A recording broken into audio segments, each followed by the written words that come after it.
Burn Frenzy, the pod where we all come together, where you take control of the conversation, all things Formula One here on Beyond the Racing Line.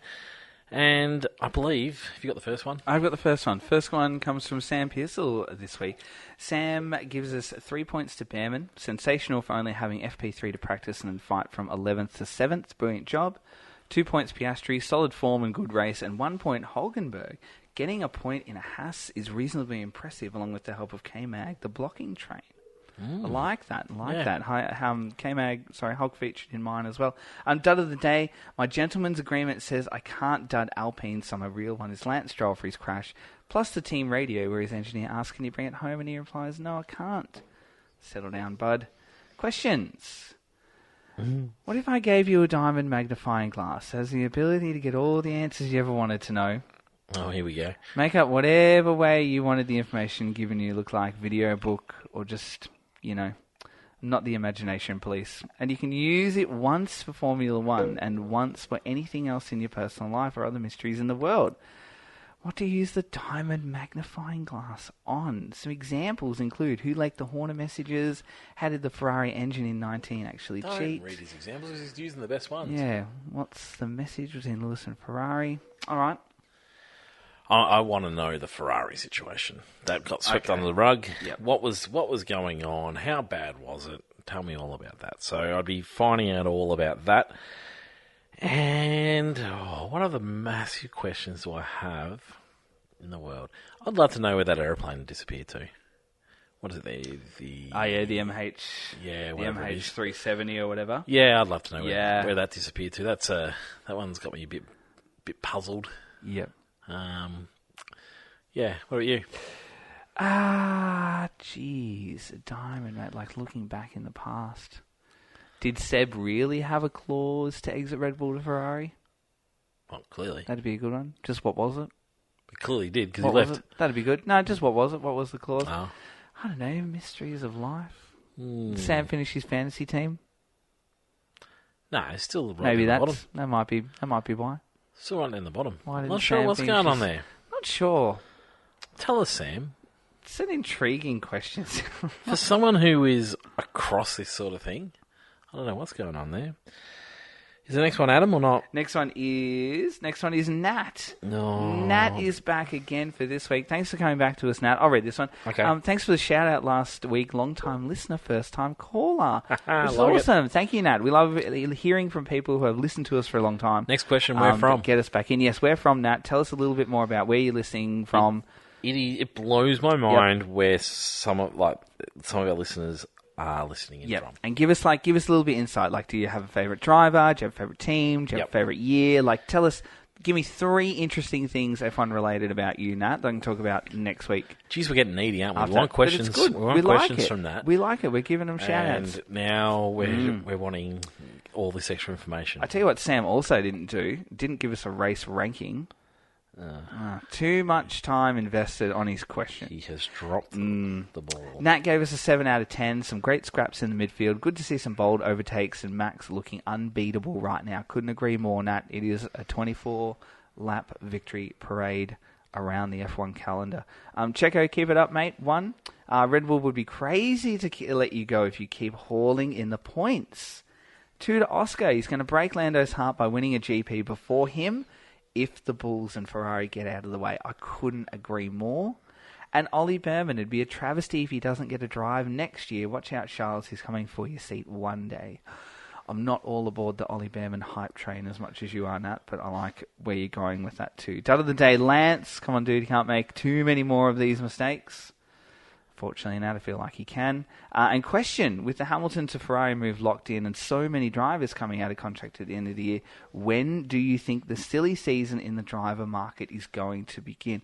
I think, personally, it's going to be as soon as Lewis's seat is filled, is going to be the trigger, or if someone like Max exits Red Bull. But I think the moment the Merc seat is filled, that will be the trigger that will send a bit of a domino effect up and down. Or where Alonso's going to drive next year. Yeah, I think... Even if he stays put, I think that actually triggers a few things. Yes, I think so too. Yeah, usually it starts kicking off just before the summer break in Europe, doesn't it? But Yep. Yeah, I don't know. It's sort of started already, hasn't it? Yep.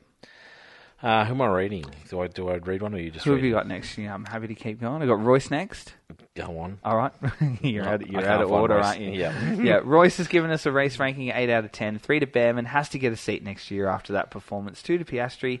Excellent once again. And 1 to Max because no one else deserves a point. Ooh, could think of a couple, Royce. I don't mind it, though. We Yeah. probably should give the man some points. What more does he have to do? Dud of the day, Ferrari engineer Riccardo Admari for showing little to no excitement in Behrman's incredible first drive, but also in qualifying Behrman was beating himself up on the radio for going out in Q2. And was he supportive? No. He told Ollie that it was a messy lap, shows some compassion, Ricardo, dud in my book. I don't mind that, Royce. It's a very out there. I like that. It's a very good dud. It's a very good dud. Question, you may answer this on the pod, but what was the issue with Dan's cars after qualifying, causing it to be slow? We don't know, Royce, because they just said there was an issue. And yes, we did cover that in the main pod. Yes, and it always causes me suspicion when they don't really announce what it is. But whatever it is, if you haven't caught it yet, whatever it is that it couldn't have been fixed even if Parc Fermé conditions weren't there, which brings a lot of intrigue around there. But anyway, Ricardo was relieved that it was found and was fairly confident, or hopeful, I guess, that they can turn it around come Australia. Absolutely. He is well and truly due a good result in Australia. You know what? I'm going to back him in to have a great result in Australia because he is due, and this is the year we don't expect him to. Okay. I reckon he's going to have a great result in Australia. Okay. I like that. Yeah. I like that. I feel like I should read one. But all right, who you got next? Let's go with Jordan. Okay, you go with Jordan. I'll work my way around it. Race ranking an adequate 7. Not bad. 3 to Behrman. Could it be anyone else? Maybe, but not too bad. 2 to K-Mag for playing the team game, injecting some tension into the race. Wow, even with 20-second penalty. And 1 to Piastri, solid drive and good patience getting by Hamilton. I don't think he actually got by Hamilton in the end, did he? Hamilton pitted, I think. No. But I agree though, it was good patience because he didn't destroy his race in that situation. The other day, Stroll for making silly mistakes. I think that's a very popular one other than Tristan.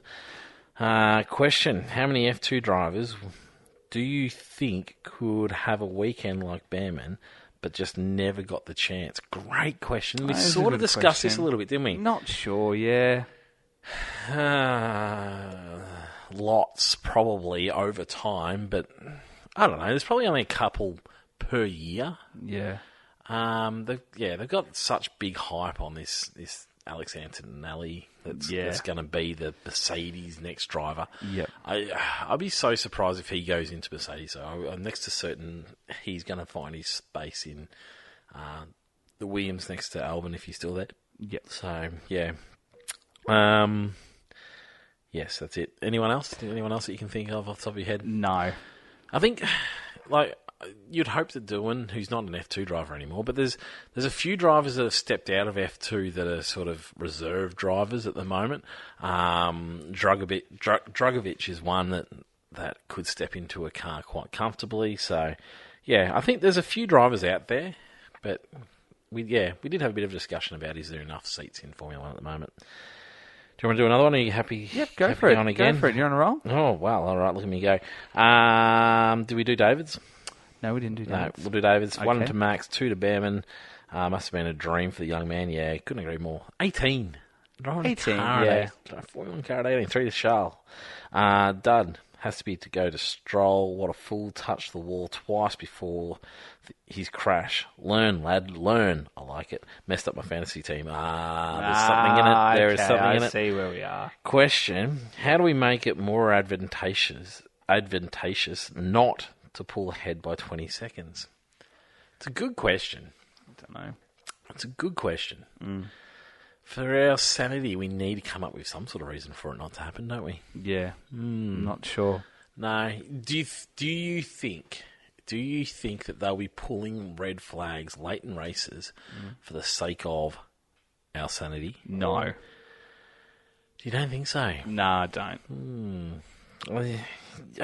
Wouldn't surprise me if, you know how a couple of years ago they were very trigger happy on the red red flags. Yeah. Wouldn't surprise me if we start seeing that again. Yep, fair. And then he would love to see DRS change. So rather than the current system, each driver can only use DRS on a fixed number of laps. Okay. This brings more tactical planning and prevents DRS trains. Am I in the right one? Yes. Maybe even a few laps where you can use DRS wherever outside the DRS zones. This would add skill tests to the drivers. I love this call. I've been calling for you can't use DRS 2 laps in a row.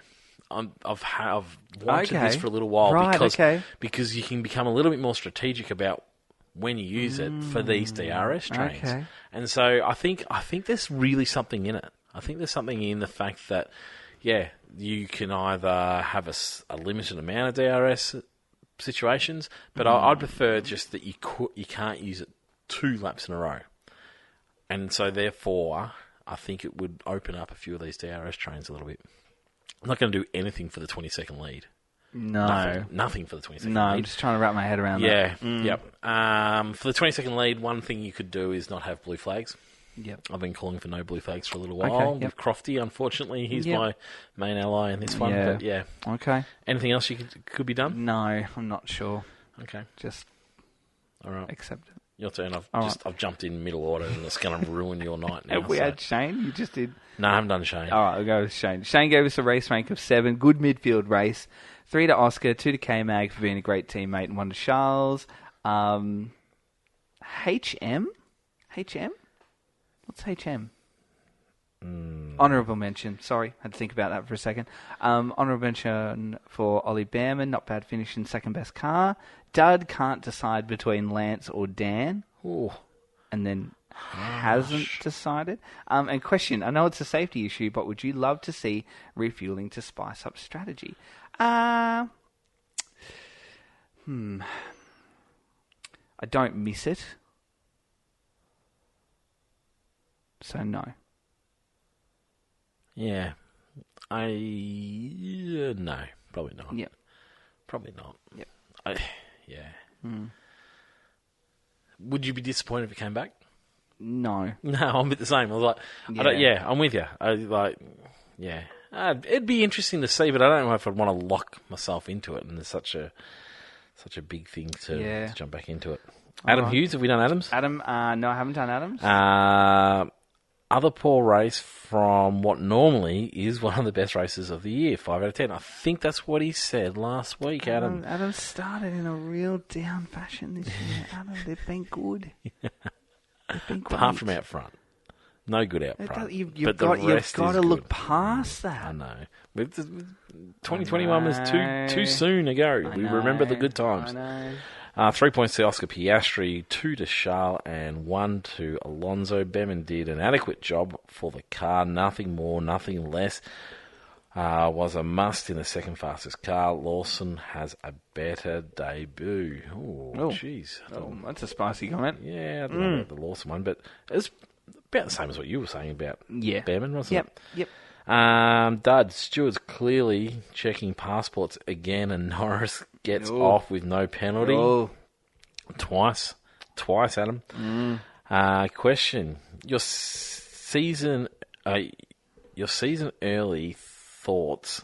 2 races normally in the top of the class year on year. You reading this? Pretty average. Doesn't this mean that we're in for an average year? Okay. Your season so early a season early thoughts. So the 2 races that we have, they're normally in the top of the class year on year. So we usually start the season with a bang. Oh, yeah. He thinks they're pretty average. Sorry. Does this mean we're in for an average year? I think my reading just went really badly then. Sorry, Adam. It wasn't you. It was definitely me. Yeah. Well, I think they've been brilliant, Adam. So I kind of have to disagree. Yeah. Look, I've really enjoyed watching them. Yeah. And that has to be like a pass mark, doesn't it? Yeah. But I'm with Adam. I want to see some racing at the front. Yeah. Over to you. Over to me. Have we had Dean? No. No, we had Chris. No. Right, we'll go with Chris. I'm going to keep rolling through here. So Chris Malilla. Sorry, Chris, if I pronounced that wrong. I think I've added too many L's there. 3 to Behrman, 2 to Max. Real concerns about the non-excitement after races at the moment. The sport or someone in the sports needs to challenging soon. I don't know about that, Chris. We We had the Schumacher years, and we were okay with that. No, see, you keep saying we're okay with it. But we are, though. Like, we laud Michael Schumacher. No. We had the Senna. We've had years of domination. No, you can't start hating on years of domination. I won't hear the business of we're okay with it, because we're not okay with it. But people are okay with it. No, honestly, they're not. But they are. The reason Formula One took off in a massive way is Drive to Survive came, and it brought eyeballs, and then we had that magnificent season. We're not okay with someone dominating the sport for a long time. Just because it's happened doesn't mean it should continue to happen. They do everything they possibly can to stop it from happening, which is a clear indication we're not okay with it. So, no, I'm with you. It's not okay. Something does need to be done. But you tell me what can be done, because that is the hardest question in the sport. If something could be done, they would. And you can't penalise people for No. And I'm with you on that 100%. Yep, and do that. One of the ways to get through it is you celebrate the magnificent performances from him at the moment. You look around. Wonder Leclerc, dud RB Visa, or whatever it's called, not even pushing top 10 so far, basically ended any chance Dan has returning a Red Bull unless they improve very soon. Which makes Tristan the dud of the day. Yeah. Question, you're Zach Brown, you've been told by head office one of your drivers has to go. Who do you keep? Whoa. If you're signing them to a 1-year contract, a 5-year contract, or a 10-year contract, this is a good little question. Whoa. Personally, I'd keep Lando if it's 1 and Oscar if it's 10, but who in the case of 5? Hometown bias, but Oscar for me. What are your thoughts on this? All right, so a 1-year contract, are you signing Lando or are you signing Oscar? Whoa. For me, 1 year I'm signing Lando. Yeah, but what's the purpose? Because I know that he's probably going to go, so I'm just going to get a year out of him. Yeah, no, I'm going Oscar. Okay. 5 years. Like, you've better chance of holding on, keeping them in the program. Like, you've got rid of the other one, I'm assuming. You've been told by head office one of your drivers has to go. Who do you keep if you sign him? Yeah, on a 1-year deal. So, yeah, no. Long term, I want Oscar. But that's ridiculous because Lando's been fantastic, but he hasn't won a race. This is why it's a good question. 5 years, I am probably keeping Oscar. Lando for 5. Yeah, okay. Yep. And for 10, I'm probably keeping Oscar. There's not a huge age difference. There's not. No. There's not. I mean, anyway. He is the youngest driver on the grid until Behrman. Yeah, that's a great question, Chris. It's a great question. Thank you for that one. No, I'm going Oscar because I want him. I feel like there's something great in that man. Yeah. I think there's something really strong. All right, Dean Holt. Have we had Dean? No. No. Rating 4 out of 10. Dean, that's a fail. That's a fail. I don't know how the race weekend failed. Nothing happened after the safety car. Everyone just settled into positions and nothing changed. Other than 3 making the late pit stops, they didn't do much. 3 to Ollie, solid debut with a mature drive. 2 to Oscar, another solid drive and got the best of the rest. And he's given 3 to Alonso? I think he's given 1 to Alonso there. 1 to Alonso, decent drive in a car that's probably the 5th quickest.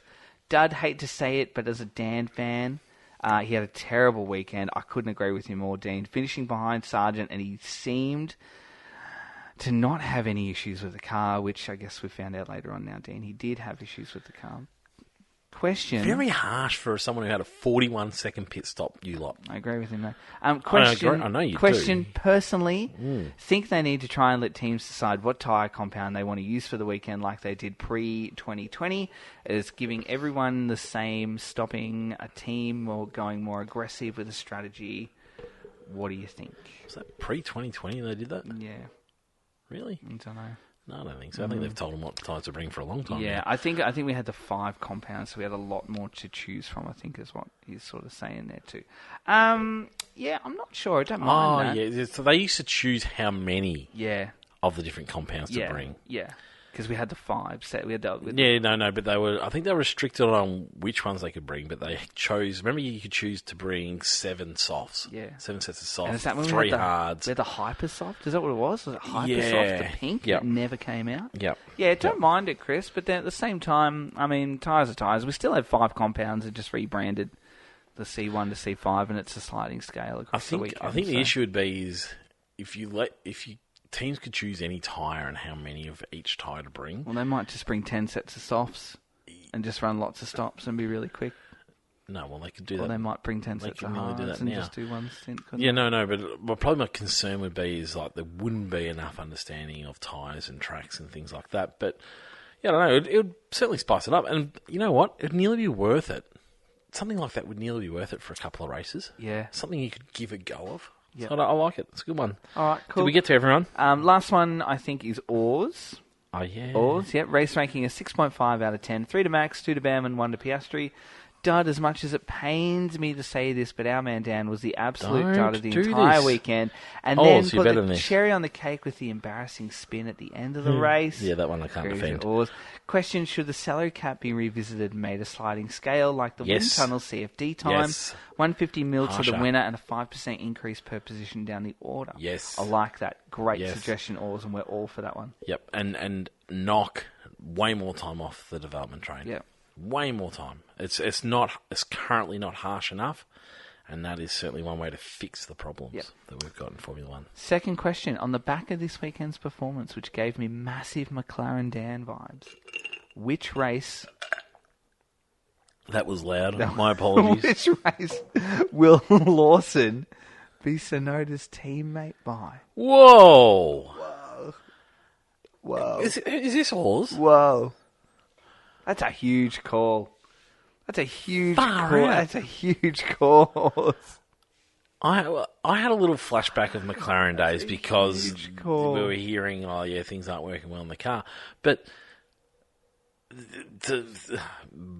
blows my mind, Oars. Get a grip, man. Get a grip. This is not okay. Call. You and I, we're pretty close to this. I'm going to say Spa. Oh, piss off. Just the conversations.